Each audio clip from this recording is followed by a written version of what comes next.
Saudi আরব হোক বা অন্য কোনো দেশ, যদি মন খারাপ হয়ে যায়, যদি চরিত্র নষ্ট হয়ে যায়, তবে সেখানেই হারাম হালাল হয়ে ওঠে। আসল হালাল হলো মন, নিয়ত ও কাজের পবিত্রতা।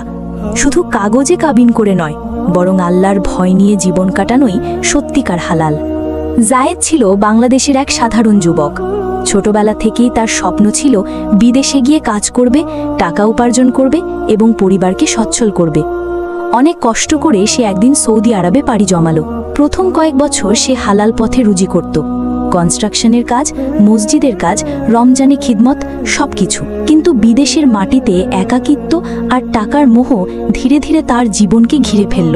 একদিন এক সিন্ডিকেটের মাধ্যমে তার পরিচয় হলো এক ফরিদা আপার সঙ্গে। তিনি ছিলেন এক বাংলাদেশি মহিলা, যিনি বহু বছর ধরে সৌদি আরবে থাকেন।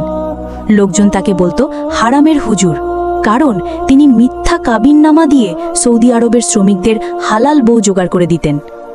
ফরিদা আপা বলল, দেখ জায়েদ, এখানে তো তুমি বিয়েই করতে পারবা না, আর তোমার শরীরের তো চাহিদা আছে। এক কাজ করি, একটা মেয়ে আছে, সিরিয়ান রিফিউজি, তুমি নাম কাওয়াস্তে বিয়ে করে রাখো, কাবিন করিয়ে দিই, হালাল হয়ে যাবে। জায়েদ দ্বিধায় পড়ে গেল।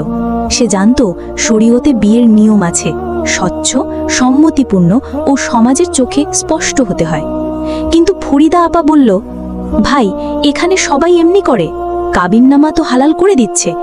আরেকটা কথা মনে রাখো, শরীয়ত মাফ করে দেয় নিয়ত ঠিক থাকলে। জায়েদ রাজি হয়ে গেল। সিরিয়ান মেয়েটির নাম ছিল নূর।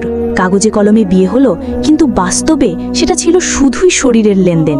জায়েদের মন খুঁতখুত করতে লাগলো, কিন্তু সে নিজেকে বুঝ দিল, আমি তো হারাম কিছু করিনি, বিয়ে করেই তো করেছি।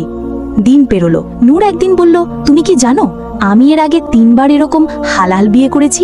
সবাই এসেই কাগজ করে, শরীর নেয়, টাকা দেয় আর চলে যায়। সেদিন জায়েদের চোখ খুলে গেল। সে বুঝলো সে কোনো হালাল কাজ করছে না, সে শুধু হারামের ওপর হালাল নামের একটা মুখোশ চাপিয়ে দিচ্ছে। সেই রাতেই সে তওবা করল। নূরকে ডেকে বলল, তুমি আমার বোনের মতো, আল্লাহর নামে বলছি, আমি এই জীবন আর চাই না। সেই রাতে জায়েদ কাঁদল। বহুদিন পর সে তাসবিহ হাতে তুলে নিল, ফজরের আজান শোনার জন্য কান খাড়া করল।